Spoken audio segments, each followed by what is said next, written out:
అక్కినేని నాగేశ్వరరావు అంతకుముందు మాయాలోకం, ముగ్గురు మరాఠీలు, బాలరాజు వంటి జానపద చిత్రాలలో నటించి పేరు సంపాదించారు. అయితే ఆయనను జానపద కథానాయకుడిగా విజయపథంలో పయనింపచేసింది కీలుగురం అనే చెప్పాలి. 1949 ఫిబ్రవరి 19న కీలుగురం చిత్రం జనం ముందు నిలిచింది. మిర్జాపురం రాజా నిర్మించి దర్శకత్వం వహించిన కీలుగురం చిత్రానికి తాపీ ధర్మారావు కథ, మాటలు, పాటలు సమకూర్చారు. ఇందులో అంజలీదేవి విలక్షణమైన యక్షిణి పాత్రలో నటించడం మరపురాని అంశం. అంజలీదేవి తాను ఏ పాత్రనైనా పోషించగలనని కీలుగుర్రంతో నిరూపించుకున్నారు.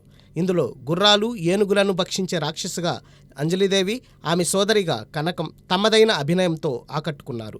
ఇక రాజు పాత్రలో ఏవి సుబ్బారావు, ఆయన రాణిగా జూనియర్ లక్ష్మీరాజ్యం అభినయించారు. విక్రమసింహునిగా ఏఎన్ఆర్ కనిపించారు. కీలుగురం చిత్రానికి ఘంటసాల స్వరకల్పన చేశారు. ఆయన స్వరాలలో రూపొందిన పలు పాటలు విశేషాదరణ చూరగొన్నాయి.